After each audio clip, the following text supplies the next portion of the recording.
Hello guys. आप जैसे जानते हैं कि हाल ही में सेंट्रल यूनिवर्सिटी ऑफ हरियाणा ने अपनी कट ऑफ लिस्ट जो पहली है वो निकाली है। तो उसके बाद जो स्टूडेंट्स वहाँ पे एडमिशन लेना चाहते हैं उनके कुछ क्वेश्चंस हैं। जैसे दो क्वेश्चन काफ़ी प्रोमिनेंट है, उनके मैं आज आंसर देने की कोशिश करूँगा। तो पहला क्वेश्चन है कि कितने दिनों के अंदर जो है हमें हॉस्टल मिल जाएगा। क्वेश्चन ये बहुत सारे स्टूडेंट्स पूछ रहे हैं।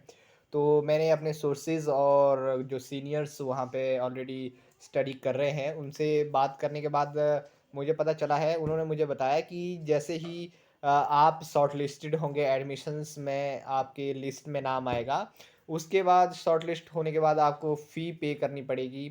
और जैसे ही आप फ़ी पे करोगे तो आपकी जो एडमिशन है वो कंफर्म हो जाएगी। और जो आपकी एडमिशन कंफर्म होगी उसके 1 या 2 दिन के बाद जो आपके एचओडी होंगे, आपके सब्जेक्ट के एचओडी, वो क्या करेंगे, आपको एक व्हाट्सएप ग्रुप में ऐड कर लेंगे। व्हाट्सएप ग्रुप में ऐड करने के बाद आपको एक गूगल फॉर्म दिया जाएगा।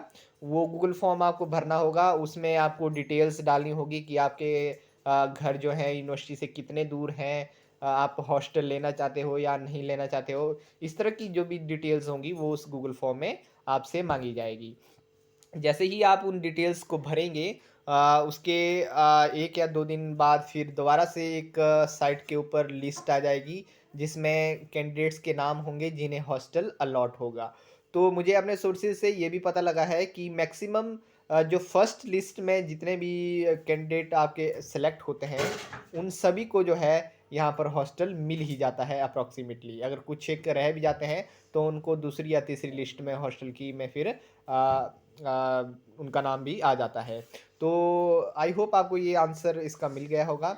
तो उसके बाद जैसे ही आपका हॉस्टल की लिस्ट में आपका नाम आ जाएगा, उसके बाद आपको एक डेट दी जाएगी। उस डेट को जो है आपको यूनिवर्सिटी जाना है। यूनिवर्सिटी में एक एचओडी के साइन एक फॉर्म होता है, उसमें एचओडी के साइन और 1-2 और जो भी वहाँ पर ऑफिशियल्स होते हैं, उनके आपको साइन करवाने हैं, वो फॉर्म जमा करवाना है। और सेम डे ही आपको जो है हॉस्टल वहाँ पर प्रोवाइड कर दिया जाता है। फॉर एग्ज़ाम्पल अगर आपको डेट दी जाती है कि आप 20 अक्टूबर को आपने सबने आना है और अपने फॉर्म जो है भरने हैं, यहाँ पर जमा करवाने हैं, तो आपको 20 अक्टूबर को यूनिवर्सिटी जाना पड़ेगा और उसी दिन आपको हॉस्टल अलॉट हो जाएगा और उसी दिन आपको वहाँ को रहने दिया जाएगा और आपकी फिर क्लासेस भी जो डेट बताई है उससे शुरू हो जाएगी। फॉर एग्ज़ाम्पल अगर आप 20 को नहीं जाते हैं, अगर आप लेट हो जाते हैं, तो फिर भी उसमें भी कोई प्रॉब्लम नहीं है। वो वहाँ पर आपको मतलब टेम्परेरी रहने के लिए बोलेंगे कि आप टेम्परेरी हॉस्टल में रह सकते हैं। उसके बाद आपको जल्द ही वहाँ पर दूसरे या तीसरे दिन जो है हॉस्टल अलॉट कर दिया जाता है। तो कुल मिला के अगर आप यूनिवर्सिटी हरियाणा से दूर के हैं तो आपको डरने की ज़रूरत नहीं है, आपको हॉस्टल जो है आराम से वहाँ पर अलॉट हो जाएगा।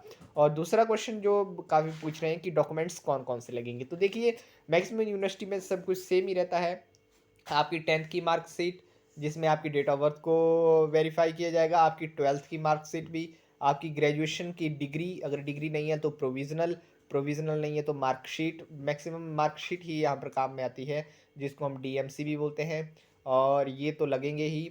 अगर आपने बीच में गैप दिया है, तो आपका एक गैप ईयर का सर्टिफ़िकेट बनेगा, तो वो सर्टिफ़िकेट भी आप ज़रूर बना लें। गैप ईयर का सर्टिफ़िकेट आपका आपके किसी भी नज़दीकी नोटरी में बन जाएगा, तहसीलदार द्वारा। तो वहाँ पर वो अटेस्टेड होगा, वो भी आप ज़रूर बनाएँ, ये बहुत ही इम्पोर्टेंट है गैप ईयर का सर्टिफ़िकेट। उसके बाद गैप ईयर सर्टिफ़िकेट के बाद आपका माइग्रेशन सर्टिफ़िकेट भी इम्पोर्टेंट है। माइग्रेशन सर्टिफ़िकेट भी आपको यूनिवर्सिटी, जिस यूनिवर्सिटी से आपने ग्रेजुएशन करी है, उस यूनिवर्सिटी के द्वारा एक माइग्रेशन सर्टिफ़िकेट दिया जाएगा, वो भी आपका लगेगा। एससी का सर्टिफ़िकेट आपका लगेगा, अगर आप एससी हैं, ओबीसी हैं तो ओबीसी का सर्टिफ़िकेट लगेगा। उसके बाद आपका इसके अलावा और आपके कुछ डॉक्यूमेंट्स हैं, जैसे अगर आप सिंगल गर्ल चाइल्ड हैं तो वो डॉक्यूमेंट भी आपका लगेगा। तो ये मिनिमम नीड है, ये आप जो है ज़रूर बना लें। तो इसमें सबसे इम्पोर्टेंट मैंने आपको बताया कि आपका एक माइग्रेशन सर्टिफिकेट और अपना गैप ईयर ना भूलें। अगर मान लीजिए आपने 2020 में जो है ग्रेजुएशन करी है, तो आपको फिर एक 1 साल आप कहाँ रहे, उसकी आपको जो है एक एफिडेविट देना होगा कि हमने 1 साल जो है एग्ज़ाम की तैयारी करी या कुछ भी करा, ठीक है? और एक इम्पॉर्टेंट डॉक्यूमेंट जो मैं भूल रहा हूँ, वो है आपका करैक्टर सर्टिफिकेट। करैक्टर सर्टिफिकेट भी आपका यहाँ पर ज़रूर लगेगा। जैसे आप अगर मान लीजिए आपकी 2022 में इसी वर्ष जो है आपकी ग्रेजुएशन हुई है, तब आपके कॉलेज से आपका करैक्टर सर्टिफिकेट दिया जाएगा। अगर मान लीजिए आपने गैप डाला है बीच में, तब आपका फिर वो करैक्टर कॉलेज वाला करैक्टर सर्टिफ़िकेट नहीं लगेगा। तब आपका जो भी आपका प्रोसेस रहती है, जैसे फॉर एग्ज़ाम्पल कई स्टेट्स में रहती है कि आपको अपने ग्राम पंचायत के प्रधान और उसके बाद आपके पुलिस स्टेशन में एसएचओ के द्वारा अटेस्टेड, और फिर उसके बाद आपके तहसीलदार द्वारा अटेस्टेड फॉर्म जो है करेक्टर सर्टिफिकेट आपका बनाया जाता है। तो उस तरह से इस तरह से प्रोसीजर रहता है, आप पता कर लीजिएगा कि किस तरह से जो है हमारा करेक्टर सर्टिफिकेट बनेगा, उसी बेसिस के आपका फिर करेक्टर सर्टिफिकेट बनेगा। तो आई होप आपको ये वीडियो पसंद आई होगी, आपके दोनों क्वेश्चन का आंसर मिल गया होगा। और अगर आपको वीडियो पसंद आई तो आप चैनल को सब्सक्राइब जरूर करिए इसी तरह की इन्फॉर्मेटिव वीडियो के लिए। और आपको एक और बात बता दें कि अगर आप CUET 2023 के लिए प्रिपेयर हो रहे हैं जियोग्राफी सब्जेक्ट से, तब भी आप चैनल को सब्सक्राइब कर सकते हैं, क्योंकि किस तरह से आपको तैयार होना है, किस तरह से आपको प्रिपरेशन करनी है, ताकि आपको अच्छे कॉलेज जो है नेक्स्ट ईयर मिल सके, आप इस चैनल के साथ जुड़ सकते हैं और इसको सब्सक्राइब कर सकते हैं।